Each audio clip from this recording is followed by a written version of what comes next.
So Madam Chair, you can call us to order. The June 9th, 2022 Planning Commission meeting for the city of Newberg, Oregon is called to order. May we have a roll call, please? Faye, that is to you. Ah, Faye. I was wondering Right. if it was going to be Bobby or Faye. All right, so Sharon?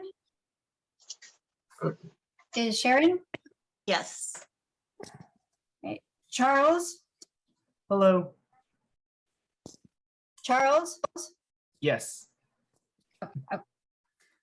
Chris?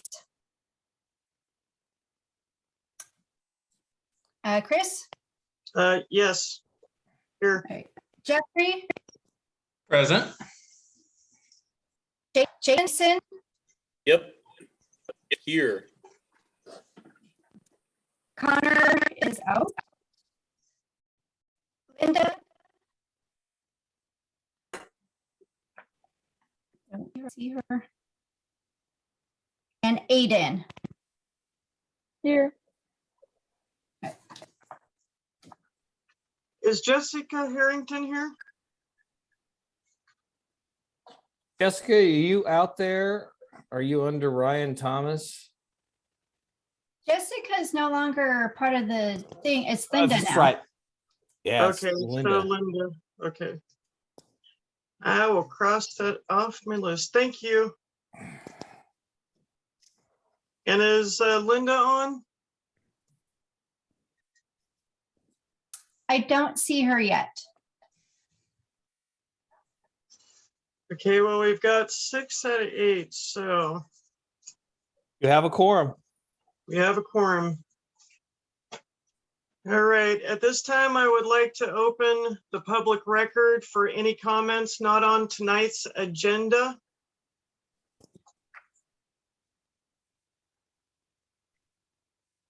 Hearing none, we will move on tonight's consent calendar. Before we do that, Madam Chair, Faye, how many people do we have watching? And if any of those individuals have an item that they want to discuss with the Planning Commission that is not on the agenda, if they could raise their hand, please. Thank you, Doug. We have 5 attendees. Yes. And I do not see a hand being raised from any of them for an item that is not on the agenda. So Madam Chair, you can move forward. Wonderful. All right, we'll be moving on to tonight's consent calendar. Up for this evening is a quasi-judicial public hearing. Oh, hold on, let me back up. That'd be the minutes, Madam Chair. Yep, like I'm going too quick. Do I have a motion to approve Planning Commission meeting minutes for May 12th, 2022? Commissioner Musall, I'll move that we approve the Planning Commission meeting minutes from the May 12th, 2022 meeting. Second the motion. Thank you, commissioners. May we have a voice vote? All in favor, say aye. Aye. Aye. Any that oppose, say nay.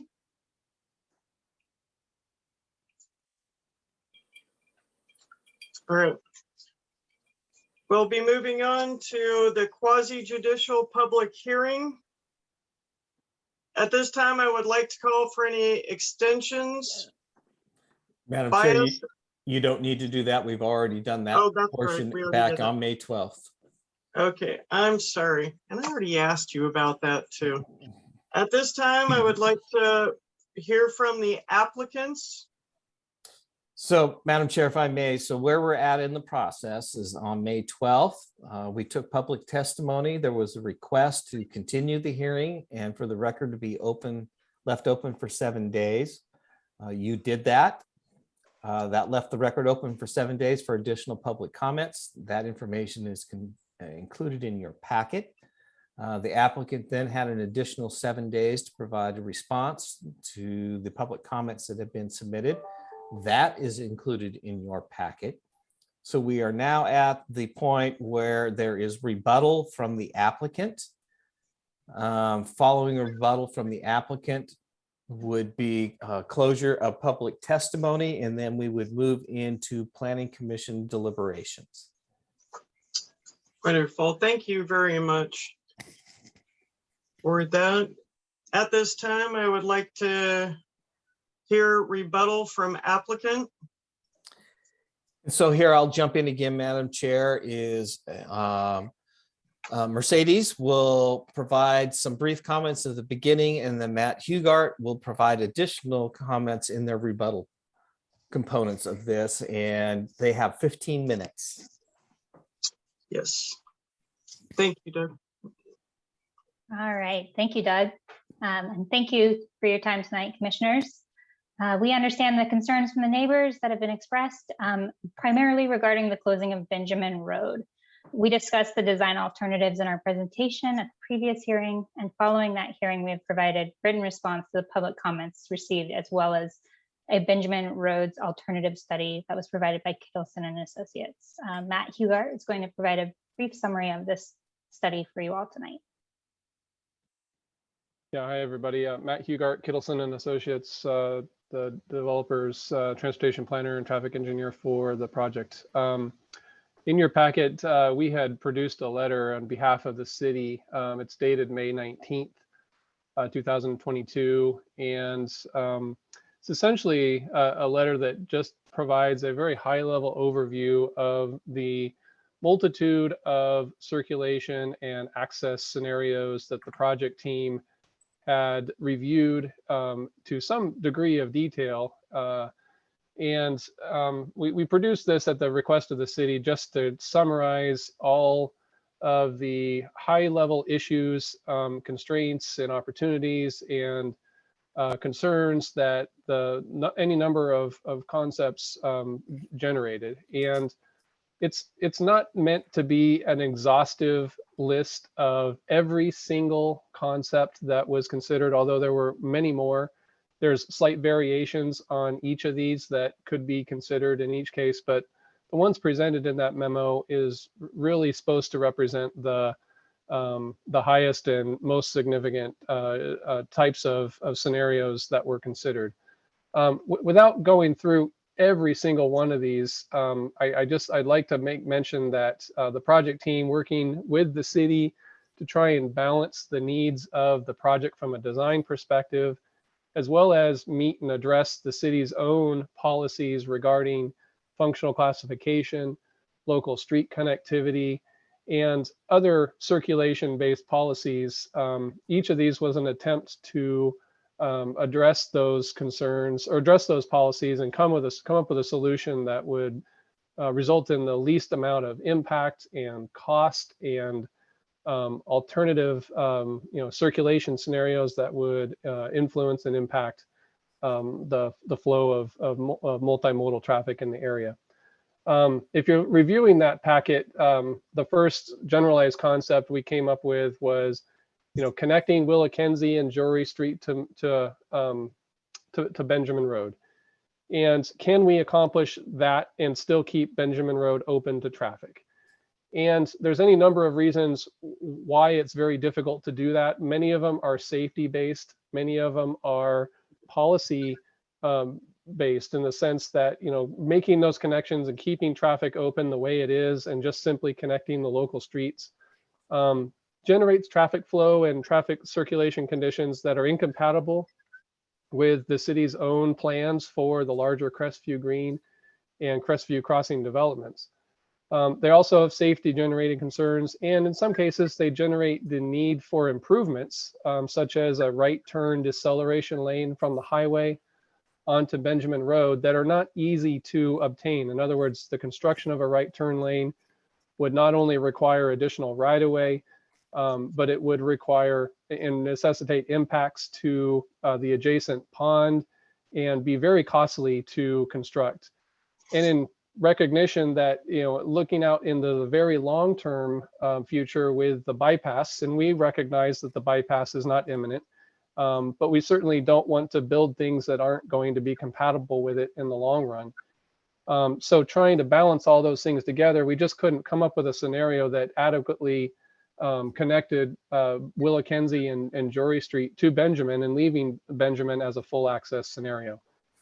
We then looked at any another of alternatives to that, such as can we still make those connections but allow limited access from Benjamin Road onto 99E? And what does that mean? Well, it could mean restricting access to right turns and left turns in, or it could be restricting left turns out from Benjamin Road onto 99E.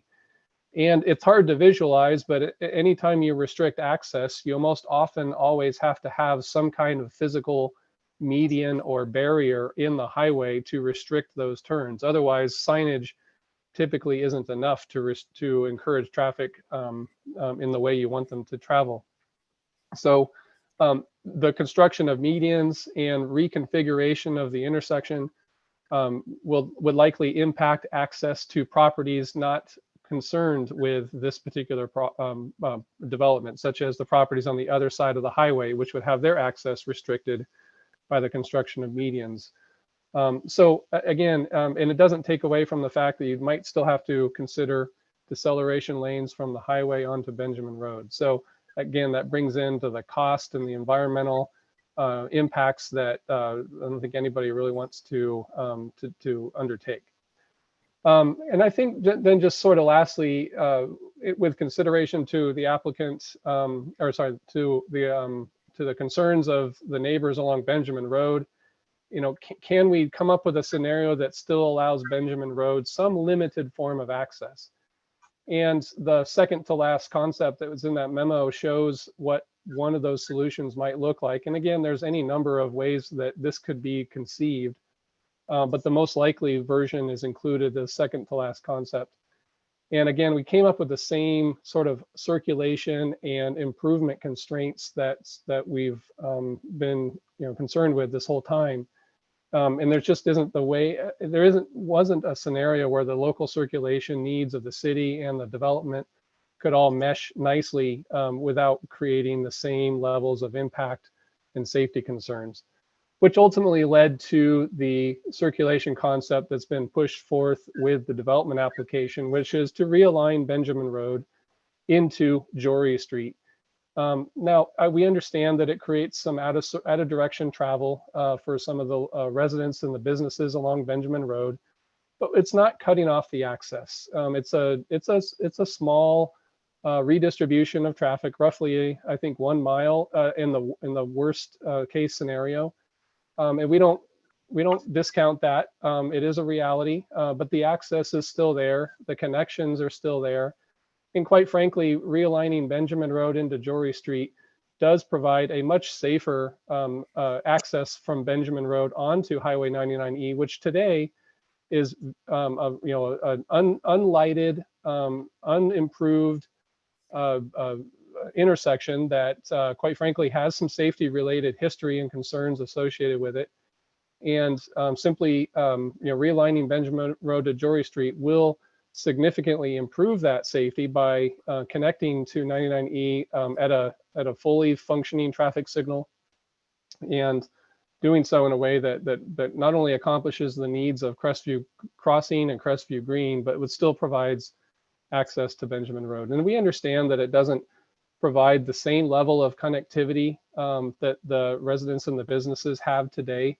But we think that's a good trade-off when you consider the safety related issues and the unimproved nature of the Benjamin Road intersection with 99E.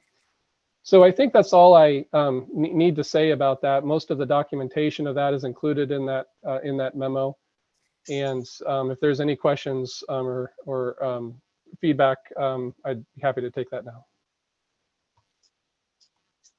This is Commissioner Capri, and I have one question that keeps going through my mind. And by the time both of these developments are up and running, so just this one that we're talking about tonight, we've got 97 condominiums and 24 apartment buildings. Technically speaking, in the morning and at night, you could have like 216 cars leaving the development. And then you're adding a county road into the fray at that stoplight. I don't get it. I'm sorry. How does that work?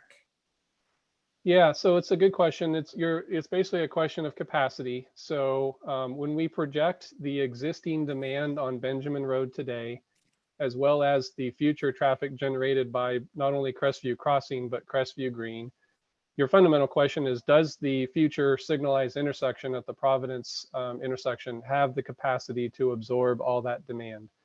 And the traffic analysis and traffic study that we did to support the original development application indicates that it does.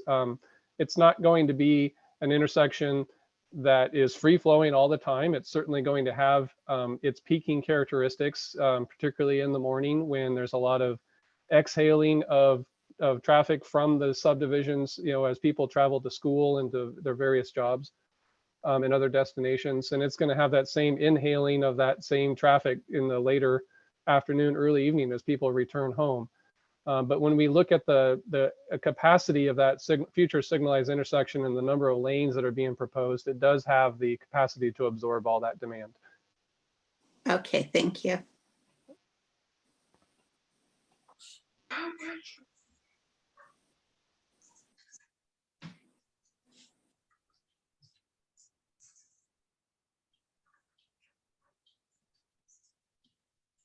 So Madam Are there Chair, any I other, think you are are at there the any point. questions from, any other questions from commissioners?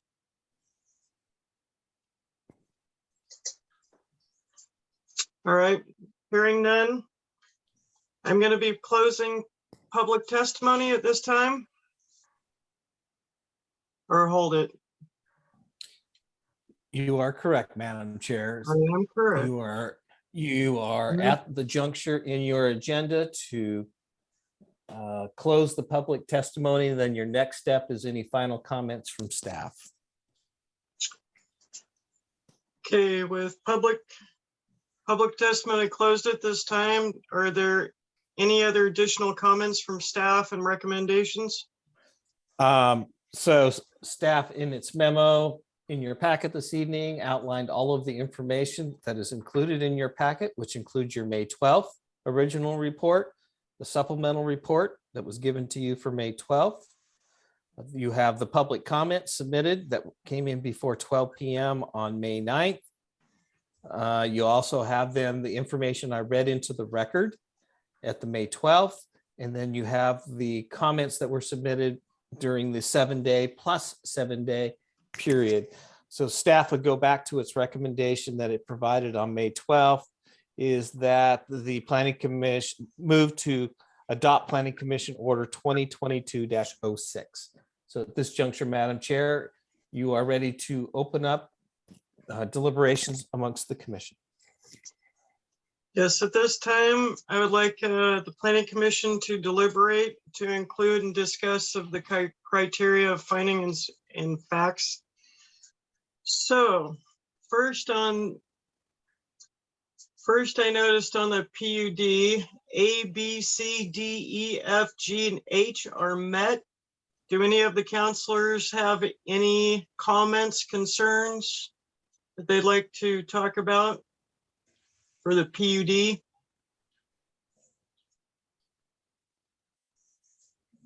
Okay, now we're to the I, modification of certain regulations. One is the lot size R2, C2, 1,330 square feet. Do I have any concerns, questions from commissioners? Hearing none. Number 2, lot width of 19 feet. Do I hear any comments or questions or need clarification? This is Commissioner Capri. What on a 19-foot lot would be the setbacks? As I will Sure. respond to that, Madam Chair. So in your staff report, under the lot size information, is that this is a proposed condominium development. So there will Oh. be 0 lot lines. You Okay. have you have a variety of configurations that are listed in your staff report of how many units would be included in each of those bundles. So you have 0 lot line. In your staff report, there's also the information about what the setbacks are for the front yard and for the garages.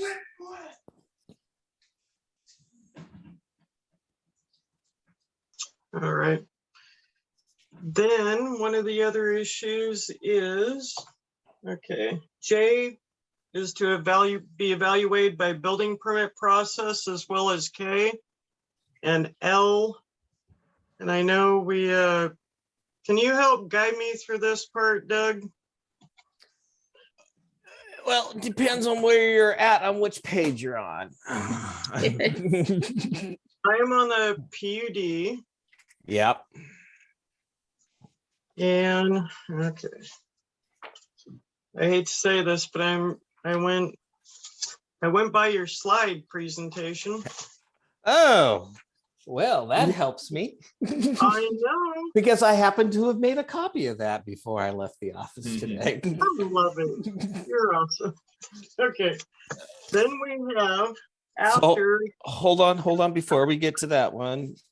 So your Okay. question was in regard to what, J and K? Well, J and K, those are done by building permit process, and then L, dedication of improvements and maintenance. So the conditions. Hold on just a second. Oh, I'm sorry. Oh, lot coverage. So as presented to you and in your staff report It's is slide that 18. that lot coverage will be evaluated through the building permit process. So when an applicant, as identified in your report, submits in for a building permit, the planning staff will confirm each lot meets its lot coverage requirements. So that's J. And that's 10%, or is that outdoor? Yeah, outdoor. The outdoor information is also in your staff report identifying their compliance. For K, again, as individual building permits are submitted for each lot identified in your staff report, is that planning staff will confirm that each structure meets the required building height limitation. As noted in your staff report, the commission gets to determine the solar setback requirements that was brought up on May 12th. And that relates to units where there is a separation between a group of 5, a group of 3, and that setback. And so that is the flexibility listed in your staff report that you have the ability to make that determination. All right, and that's for north to south sun exposure. That is correct. Commissioner Musall, did you have a concern about the solar setback requirement? No, that was covered in the last meeting. So, Okay, yeah, I was satisfied with the response there. wonderful. Do any of the other commissioners have any questions or need clarification? Any further clarification? Okay. Would we might like to, I know it's normally 10 feet angle from building to building. What is the current distance between these buildings? Oh, I didn't have that specific information, but it's less than the 10 feet. But as presented to you at the last hearing on May 12th, is that the base unit at the ground floor elevation is garages. It's not living space. Ah, so it doesn't have to hit that first floor as normally required by the sun exposure. Correct. Great. Okay. Do any of the other commissioners have any questions? Well, I would like to be reminded of the elevation, what that looks like on these different options. Do you have any drawings of the elevations that we're choosing between? Yes, Commissioner, and that is in your packet. I as know, one of but the- it's 1,000 pages and I've gone through it And twice. so, again, staff is not providing information. We will direct you back to the packet that you have, and in their packet, you have the building elevation drawings. What page, please? Oh, Sorry. Well, now you're making me earn my keep tonight, Sorry. aren't you? Let's see. I'm looking at them, if you're looking at your packet, like I'm looking at page 1149 right now, has a picture of the proposal that the developer was recommending. If you scroll down to 1149. Okay, I'm on the one with 974 pages. Where am I? So if you go to my printed packet, if you go to page 715, You're so funny. Okay. starting at 715, there are a series of elevation drawings based Okay. upon the configuration of number of units that are attached together. Thank you.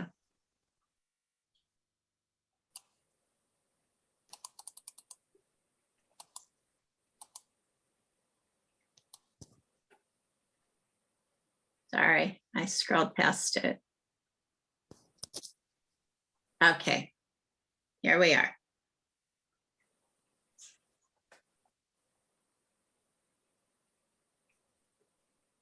So in that you have a series of 2 units attached, 4 units attached. So where the entries are just between the garages. That is what the diagrams reflect, yes. Yeah.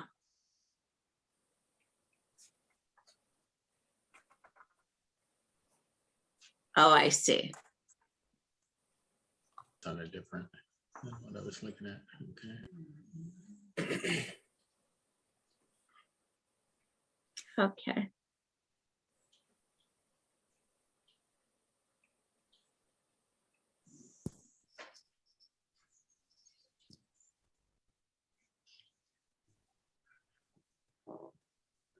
And no, Commissioner, I did not memorize all 1,100 pages and every word in every drawing, but I can direct you I'm to so where glad they're I'm generally not a- located. Yeah, you had an extra month, Doug.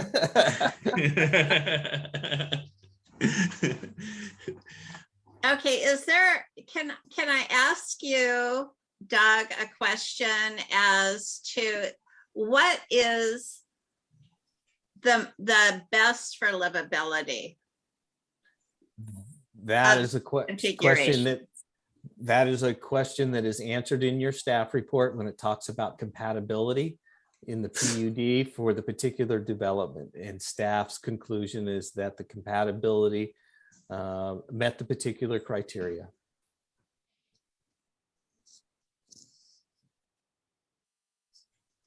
And that's in your opinion. That is my opinion, based upon the criteria and review of the drawings. Okay.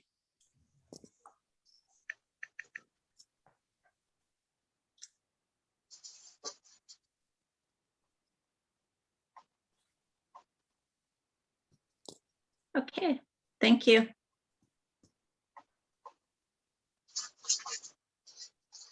All right. Okay, moving on to L. That was with the sidewalks, and then M, underground utilities will be required along Benjamin Road. Is anybody have any questions about that?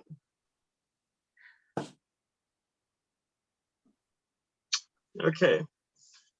The N, usable outdoor living area condition is 10% usable outdoor area, and I do believe the condition was met on that. And so And then we go, in your packet, there was a supplemental packet that went out for your May 12th with additional material that identified the compliance with the 10%. yeah, with the areas. Okay. And then we're going to move on to O, site modification, stream corridor.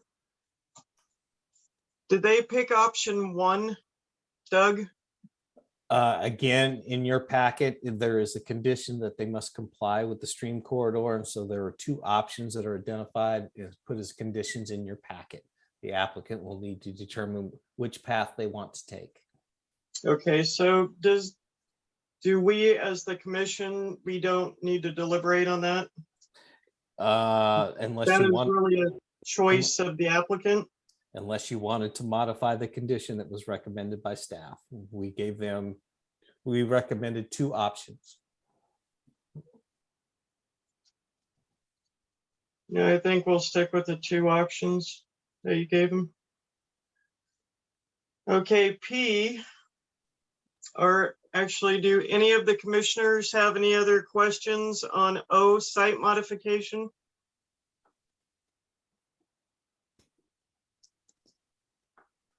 Okay, hearing none.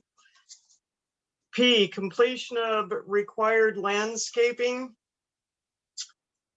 The applicant does acknowledge that this will, if it is not installed prior to occupancy, then they acknowledge that they are to possibly do a performance bond.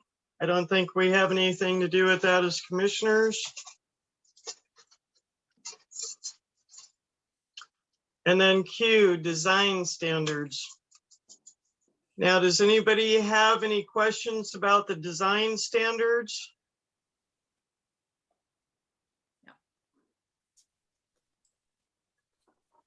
Any questions, clarifications? Hearing none. Excuse me, Madam Chair, the design standards do the driveways, the number of parking places, does that fall under design standards? Yes. Parking for vehicles? Some of Commissioner, the applicable, go ahead. so Commissioner, yes, design standards do fall under that. And in your packet, in your 1100 plus page packet, it identifies that each of the townhouse units will have the required one parking space. In addition, they'll have a garage, and that the parking in the apartment complex, there was a condition that they needed to address some additional parking, and that parking can be provided on East Jory Street for those modifications, or they could modify their parking lot to add the additional required spaces, which was 4 or 5. That's all, again, it's all in your staff report in the findings and in the conditions.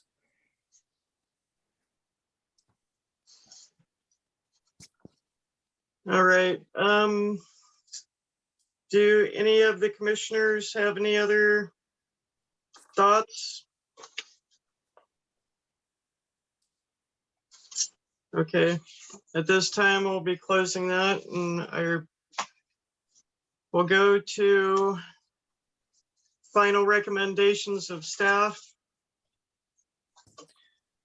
So now I gotta Madam flip. Chair, Go ahead. Yes, Madam Chair, yeah, before we do go to that, I just did want to make one comment. Commissioner Musall here about the proposed road change. And just acknowledge, we did get a lot of voices within the community and without on one side or the other. And a lot of them had, you know, they were very valid concerns. But in the end, 99W is such a major, regional road and getting more so all the time. And to find a way to keep basically a country lane connected to it seems problematic. And I just wanted to come down that I think the solution they found routing through the traffic signal is probably, well, I won't say probably, I'd say is the best just for overall traffic safety, access to the businesses, and just sometimes we have to compromise, and it seems to be the best compromise. So that's my 2 cents. yes. Question, Doug. Sorry. Is Benjamin Road going to be a 2-way or a 1-way? Do we determine that, or the city or ODOT county, since it's their road? So the first 500 feet of Benjamin Road is listed in your staff report. North of Highway 99 is within the urban growth boundary and within the city limits of Newberg. Okay. The county road is listed in your staff report is a local road in the county Whereas Jory Road and that connection point between the two would be I'll use the word conjunction of a local county road and a minor collector roadway. The city's designation for East Jory Road listed in your staff report is a minor collector, which is 2 lanes with a sharrow, which allows on-street parking. The county road would be a 2-lane road at that junction point going north if you were heading north. And that is also included in your staff report. Yeah, I looked up on the map and I saw that it was the near the railroad track, which the numbers that were thrown out for the traffic study then fell underneath the city and not the urban growth boundary threshold. We, again, in your staff report identifies that the intersection of Benjamin Road and Springbrook Road is outside of the urban growth boundary and not under the jurisdiction of the city of Newberg. Weren't there a couple of feet just over the railroad track on the map? No. Well, I'm gonna have to go back and look at that map then. All right. Oh, God.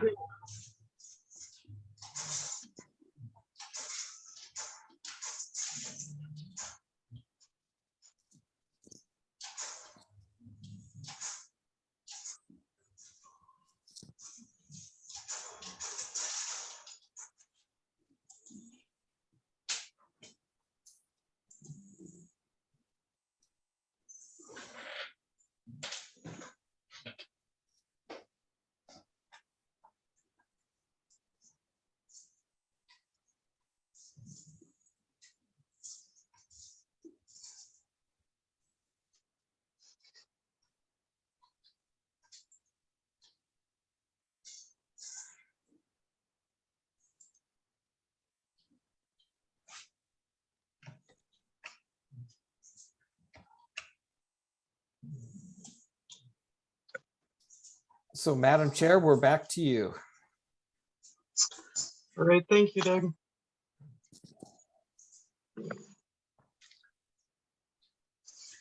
All right, and I've already talked, other commissioners, I've already talked to Doug about the glazing. The applicant still needs to submit a variance for that. Are there any questions from the commissioners about glazing? Okay, are there any comments, concerns about the 20-foot buffer along C2 and Northeast Benjamin Road?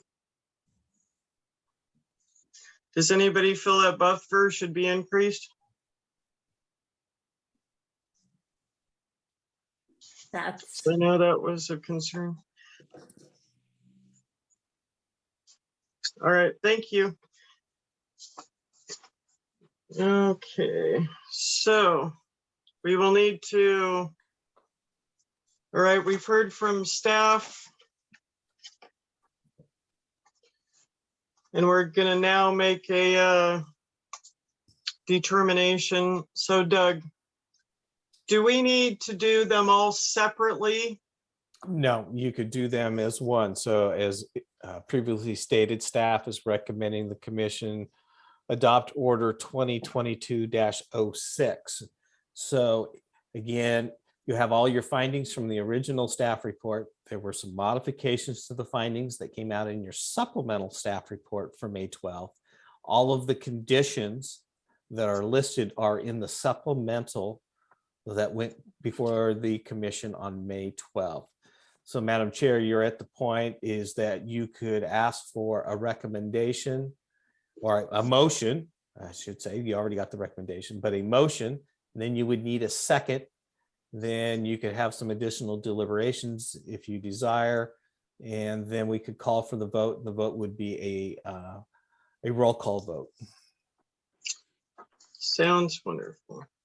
At this time, I would like to ask the commissioners if I have a motion to pass Planning Commission 2022-6 CUP 22-000 CUP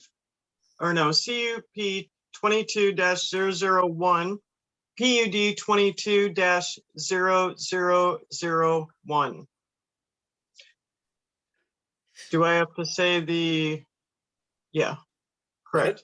Madam Chair, I recommend, or I move that we pass the applications as you just read them out. I bet much better than I just could. Well, thank you. Commissioner Musall, I second. And this is also for CUPA as well. Thank you, commissioners. May we have a voice vote? I mean, yeah, A roll a call, roll call Roll- vote. Sorry. roll call vote.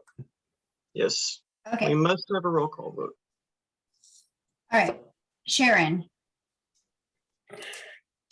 I'm sorry, you guys. I am so torn up by the traffic.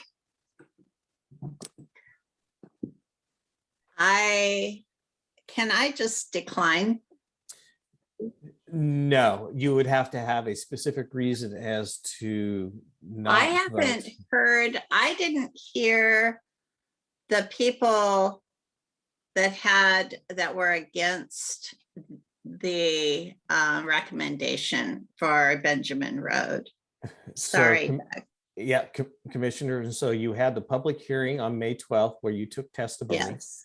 There was a request to continue the hearing, and there was a request to leave the record open for 7 days for additional comments. So in the process is that the commission continued the hearing to this evening. There were 7 days for additional comments. That information is included in your packet this evening.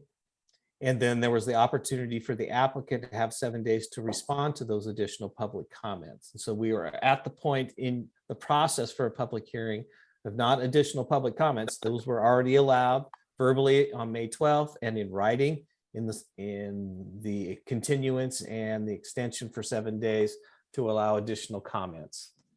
So that's where this evening, again, when I started off, we were at the point of the applicant providing rebuttal comments. And it was the close of the public testimony, entering into deliberations. Well, I should say the recommendation from staff restated again from May 12th, and then the commission's deliberations. Okay.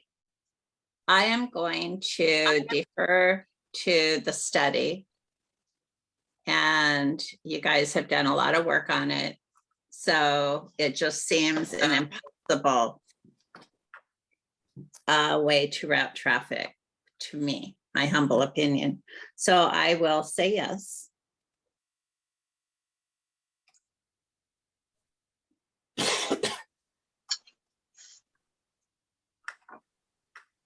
Faye, next one. Charles, Yes.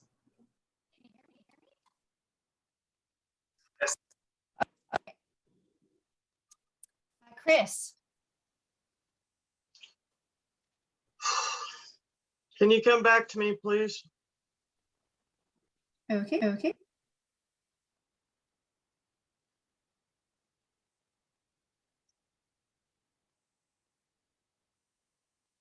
Jeff, Yes.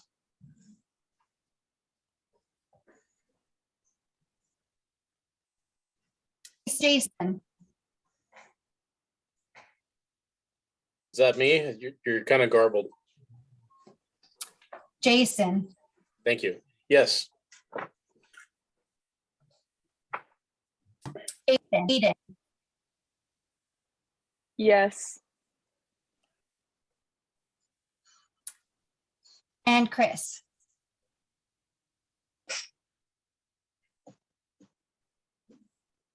No.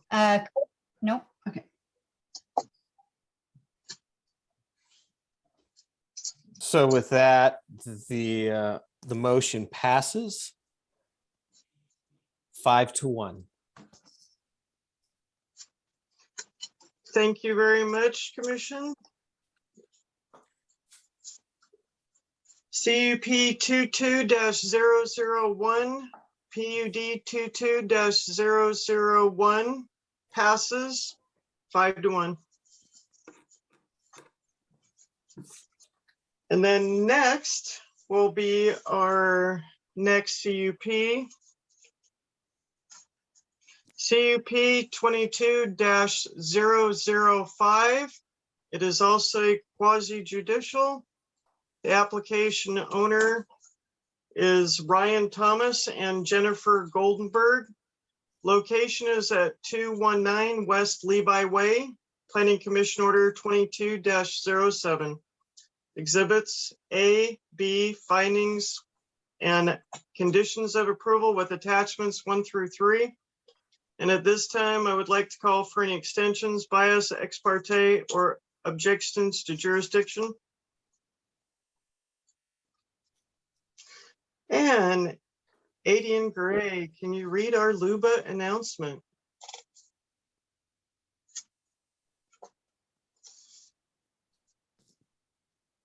Aiden? Yep. Hello. Sorry. I just had to make sure my siblings are being quiet. ORS 197.797 requires certain statements to be made at the commencement of a public hearing. The applicable city and state zoning criteria must be listed. This means that we must advise you of the standards that must be satisfied by the applicant prior to the approval of an application. The planning staff will list the applicable criteria during his or her presentation of the staff report. Persons wishing to participate in this hearing must direct their testimony or the evidence toward the criteria stated by the planner or other specific city or state criteria which you believe apply. You must tell us why this testimony or evidence relates to criteria. Any issue which might be raised in an appeal of this case to the Land Use Board of Appeals must be raised in person or by letter at the local level prior to the city approving or denying the application. The law states the issue must be raised in enough detail to afford the decision maker and the parties an opportunity to respond. This part of the law is also known as the raise it or waive it requirement. If you do not bring it up now, you can't bring it up at a Land Use Board of Appeals. Failure of the applicant to raise constitutional or other issues relating to the proposed conditions of the approval in enough detail to allow the local government or its designee to respond to the issue precludes an action for damages in circuit court.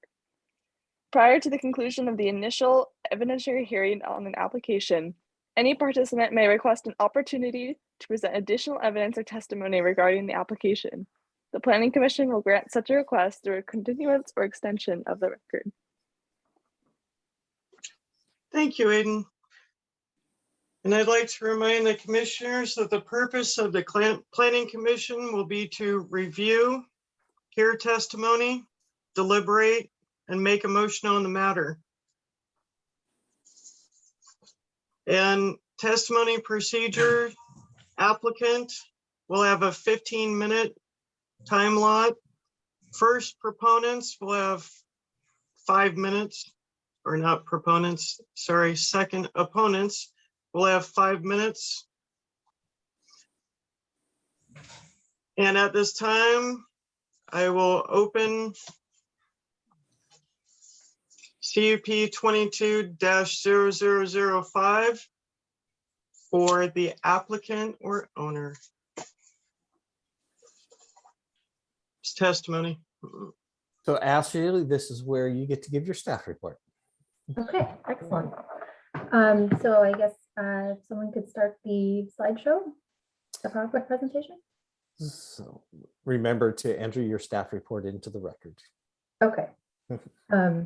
So the case this evening is a request to use a single family dwelling as a vacation rental property at 219 West Levi Way. And at this time, I will enter the entire staff report into the record. Beautiful. Oh, okay. Can you guys see the PowerPoint presentation? No. No.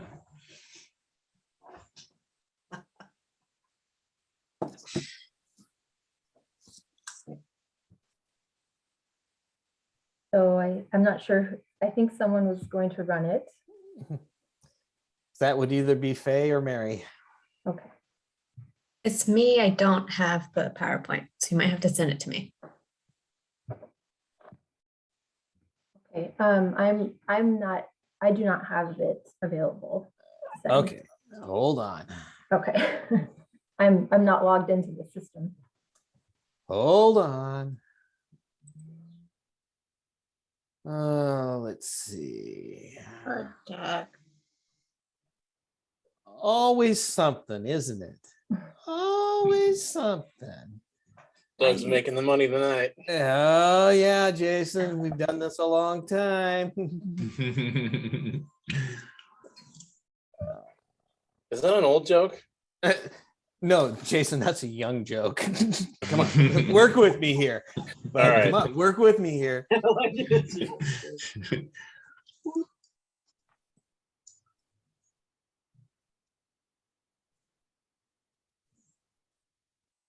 All right, hold on here. Okay, go back. No, I don't want to join the meeting. I've already joined the meeting. Come on. Why is it telling me I've logged off? I haven't logged off anything. I'm still in the meeting, aren't I? There we go. You're dreaming, Doug. I'm still in the meeting. Too many screens open. Okay. Let's go back here. Share screen. Mary, can you enable me to share screen, please? Should be good now.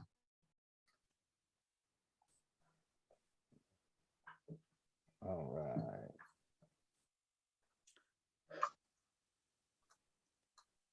right. Okay. Can you see it now? Yes. We can't, I can. Yay. All right. It's magic.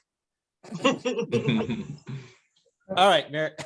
Thank you, Mary. Ashley, you're ready to go. Okay, thank you so much. So again, this is a request to use a single family dwelling as a vacation rental property at 219 West Levi Way. And I entered the staff report into the record. So next slide, please. If it'll move. Now comes the next challenge. There we go. Thank you. Ryan Thomas and Jennifer Goldenberg have submitted a type 3 conditional use application to the city of Newberg. This is a proposal for a conditional use vacation rental in a 3-bedroom single family home at 219 West Levi Way. Identified on the slide are the map and tax lot number for the parcel. It is in the R1 PD, which is a planned unit development in the low density residential zone. The applicable criteria for this case are Newberg Municipal Code 1522060, which is the conditional use criteria through a type 3 process. Also addressed is our vacation rental home standards, Newberg Municipal Code 15445 300 through 350. Next slide, please. This is a map identifying the location of the property. It's located on West Levi Way. The home was part of the 1997 Creekside subdivision, which was an approved planned unit development. It's located west of North Main Street near Jack Heath Park. And next slide. Here is a site view of the home that was submitted by the applicant as part of their conditional use application package. And then next slide.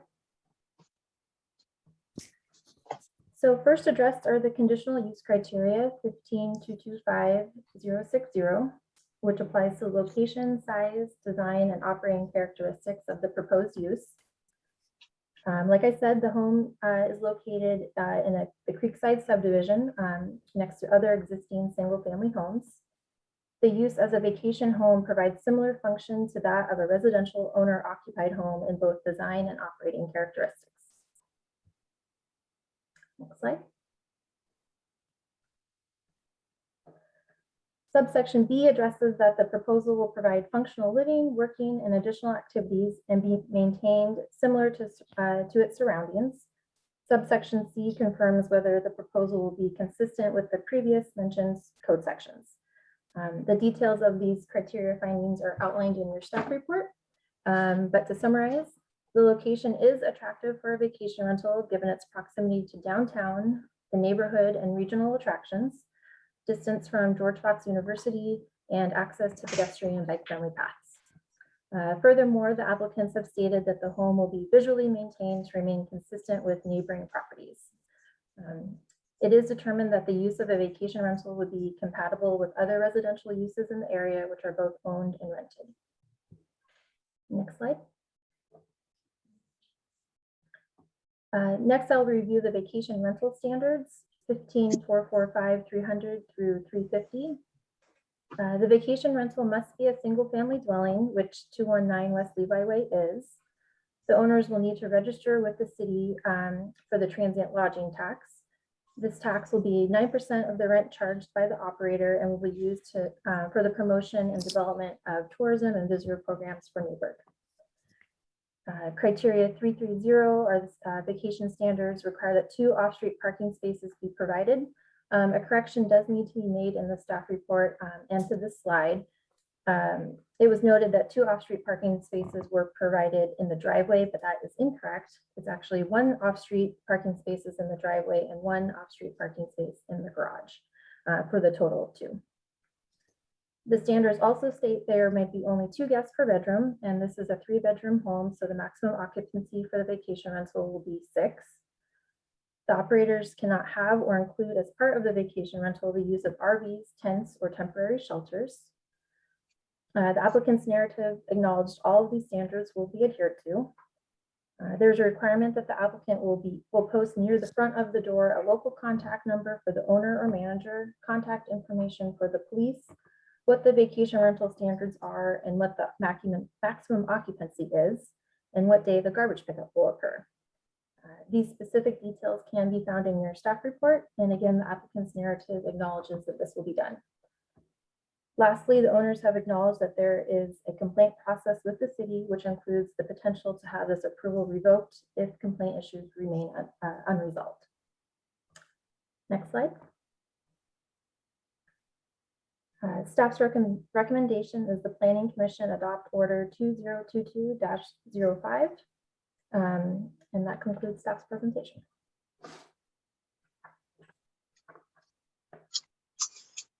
Thank you very much. At this time, I would like to know if there are any opponents wishing to give testimony. Well, Madam Chair, you want to start off with the applicant first, and then proponents, and then opponents, and undecided, and then opportunity for rebuttal. Sorry, I'm taking the slideshow as the thing from the applicants. Yes, may we first hear from the applicant first? You have a 15-minute limit. Good evening, everyone. This is Ryan Thomas, and I am joined by my wife, Jennifer Goldenberg. We are very pleased to be part of this, and we thank you for your time. Not entirely sure what needs to be said, but I will say that we are very pleased to be at least part-time residents of the city of Newberg. I myself grew up in Oregon, not too far away in Beaverton. I'm very familiar with the city of Newberg, having had friends that attended George Fox University, and my mother resides in nearby Sherwood. We visit often, and so we wanted a home that was close to my family and in a place that I was familiar with in Oregon. And we hope to be, or will be,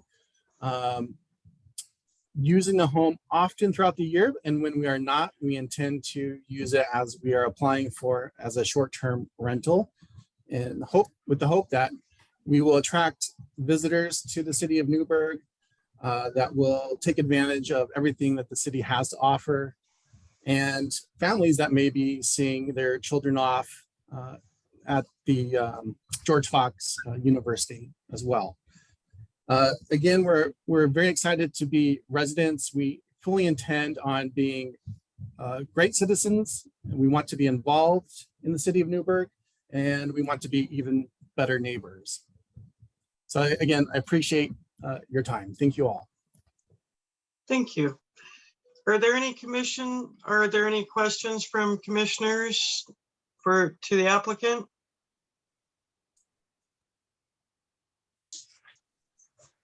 Hearing none, may I listen to any testimony first from proponents?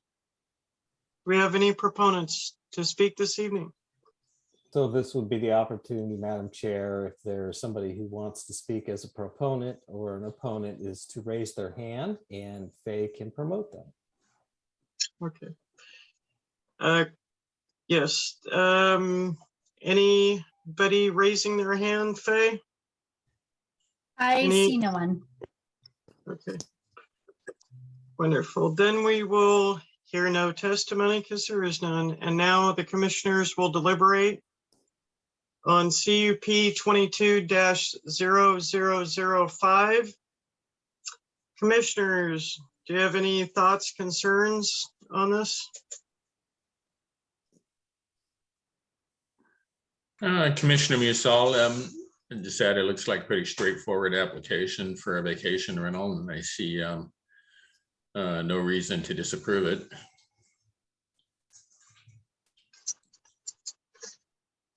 Any other comments from commissioners? Concerns? Clarifications? I have a question, actually. Actually, I should have asked it from the patrons. Oh, I can't ask now, never mind. Okay. You can reopen the hearing if you want, Madam Chair, so you can ask a question of the applicant. It wasn't, it was, no, we don't need to. It was just something simple, nothing of any huge concern. Thank you for the comments from commissioners. At this time, I would like to make a motion or take motions to approve or CUP 22-005 CUP.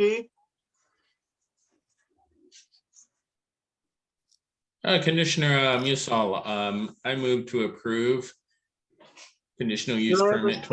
22-005. Do I have a second? I I'll second that second. motion. I have a Eight. first and a second. We had Aiden was the second on that one. Awesome. All right, may we have a vote by roll call, please, on this matter? Sharon, Yes. Charles, Yes. Yes. Chris, Yes.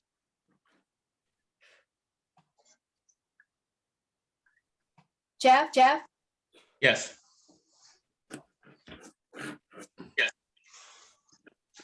Kingston, Yes. Aiden. Yes.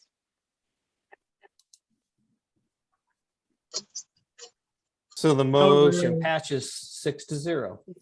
6-0. Motion pass CUP 22-005, including attachments or planning commission order as 2022-7 with exhibit A, B, attachments 1, 2, and 3 passes. Congratulations, Mr. Thomas and Ms. Goldenberg. Thank you. All right, at this time, I would like to go to new items on the calendar. Well, just, staff items. So Our new this- business housing production strategy update from Mary. Yes. I'll keep this short and sweet for you all because you've had a busy meeting so far. But so in the very end of your 1,000-page packet was my staff report to you all. So I'll briefly just summarize that quickly, but I'm just here for an update to give you all on what's going on with the housing production strategy project that's happening. This is a about year and a half long project that we're working on with Echo Northwest to create a housing production strategy so that we can meet the needs for different housing types for all people in Newberg so that we have enough housing for everyone, hopefully in the future. So what we've done is we've had 2 meetings so far with the Housing Production Strategy Advisory Committee, who happens to also be the Affordable Housing Commission. So they're playing the role there as the Citizen Advisory Committee. In the first meeting, we talked about kind of what is the current state of housing in Newberg. Our consultants, Echo Northwest, provided a really great PowerPoint on housing in Newberg. Where are there areas that we want to make sure that we provide for any future housing, because we're not currently meeting those needs. So especially for lower income folks, renters, and people with disabilities and those sorts of things. So I encourage you to look over that PowerPoint if you haven't yet, just to get a sense of where we are in terms of Newberg and our housing need currently. So our goal is to take that information and then come up with a strategy so that we meet those needs. So again, the PowerPoint is also at the very end of your 1,000-page packet, but it's also on the website as well. So that was basically the bulk of the first meeting, and kind of just talking about where the process was going to go and what the advisory committee would be doing for this project, and kind of what the overall schedule would be for that year and a half long project. And then the second meeting that we've had, it was more going into what strategies would we like to see addressed further during this process, so that we can see what would be best to meet the needs for the Newberg community on types of housing. So there's a big long list of strategies that the advisory committee moved forward to look into further. Some of those, I won't list all of them, but some of them were looking at developing a land-based strategy. Another one was expedited fast-track building permits. Another one was support preservation of manufactured homes and mobile home parks. Those are just 3 out of, I think, over a 16 list of strategies. And so as we move forward with this process, Echo Northwest, our consultants, will look into all of those strategies further for us so that we can understand what will work best for the needs that we need to meet in Newberg, and which strategies will be most effective, which ones will be, you know, short-term effects, which will be more longer-term sort of strategies that'll take some time to get done. And so in the end, it'll come into this nice report that will give us on the planning team strategy for what we want to implement and how to do that over the next, you know, multiple years. So that's kind of just what we've done so far. Again, it's only been 2 meetings, but we do intend to have obviously more. I think there's going to be 6 total. And I'll come back to you all in August to kind of give you more updates on what's been happening in those other meetings that we'll be having. I know we have another one in July. So I'll come to you all in August talking about some of the more strategies that we'll probably be going into in more detail in that July meeting. But for the time being, do you all have any questions on any of the PowerPoint material, any of the strategies that we're going to be looking at more, or just general questions you have for this housing production strategy project? Commissioner Wright, I see that Yam Hill does have a car camping, and when I was attending the first CAC meeting, the one gentleman was very upset about that. And it looks like for our 30 people that are living out of their cars in Yamhill County, that McMinnville has already a program. Can you elaborate on that a little bit? Yes, yeah. So McMinnville does have a program that allows car camping. They have I believe a couple of different ways that they approach that. So they do have a service provider in Compass Yamhill who provides services to different areas where car camping has been allowed. So they're providing services, you know, helping them get mental health services, helping them find permanent housing, helping them with any sort of needs that they have so that they can eventually not have to live out of their car. And then I believe they also have just regular allowance of certain areas where car camping can be allowed, but I don't know all of the specifics of what is done in McMinnville. We will have a presentation by the Portland State University master's students who have been doing research on car camping programs in general. And they'll be able to provide a lot more insight on what some car camping programs look like in other cities in the state of Oregon and what is typically, you know, part of a car camping program. So that'll be the joint planning commission meeting with city council on the 21st. And that's just going to be a presentation. It's just a work session. But you all will be able to ask questions and have discussion with them on some of that. But for this, the housing production strategy, we're probably not going to go into too much detail more about car camping.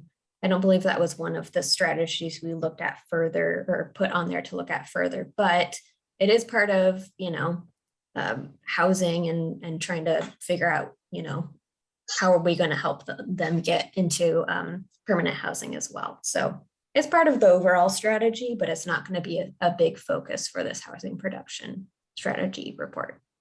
Yeah. All right, thank you. Thank you very much.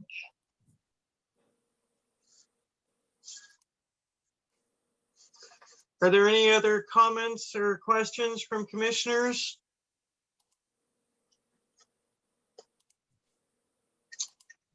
All right. Well, at this time, seeing how there's no further comments, we have now gone through our meeting criteria for this evening. So I now conclude the January 9th, 2020 meeting for the Planning Commission for Newberg, Oregon. Thank you, everyone. Doug, you're muted. Madam Chair, we're not quite done yet. Really? No. No, you still have items from staff and items from commissioners, and then we get to adjournment. So I do have a few things. Oh, well, I was going to give you a break for the night. No, I just like an Energizer bunny. I just keep on going. I tell you what. All right. Items from as Mary had indicated, you have a joint meeting with the Planning Commission and City Council on June 21st at 6 p.m. So you will be getting notifications for that, and Mary will make sure that she gets a copy of the final staff report when it's available for you. So as she noted, the Portland State University graduate students will be giving a presentation on their research on car camping. No decisions. We keep restating that there is no decisions on June 21st. It's just a presentation. So you'll have the opportunity for about a 20-minute presentation from the students, and then about 30 minutes for a Q&A between Planning Commission members and City Council members with the students. You also have your first CAC meeting on June 23rd. That's at 6 p.m. And that is on the code audit for the multifamily housing. And so Mary will be dealing with both of those. I will not be available that particular week. So we'll cover that. Then you have your July 14th meeting. You will have 4 hearings that night. You will have 3 quasi-judicial hearings on vacation rentals, and you'll have a quasi-judicial hearing on an annexation request. Following up from your last meeting, City Council held its first reading on the ordinance for the amendments to the sign code regulations. They'll be coming back for their second reading of that particular ordinance with some modifications on June 21st. Where the Planning Commission provided direction to staff to reduce the number of signs to 1, where we had proposed 2. City Council has toggled the other direction and has gone back to 2. So staff rewrote the staff report to reflect what we initially had submitted to the Planning Commission. So that's all I have on that, Madam Chair. Wonderful, Doug. Thank you very much. Are there any items from commissioners at this time? Hearing none, now we can adjourn the January 9th, 2022 hearing for the Planning Commission, City of Newberg. Thank you all, Thank you. and have a Thanks, very all. good night, everyone. Night. To all a good evening. And Bye-bye. all a good evening.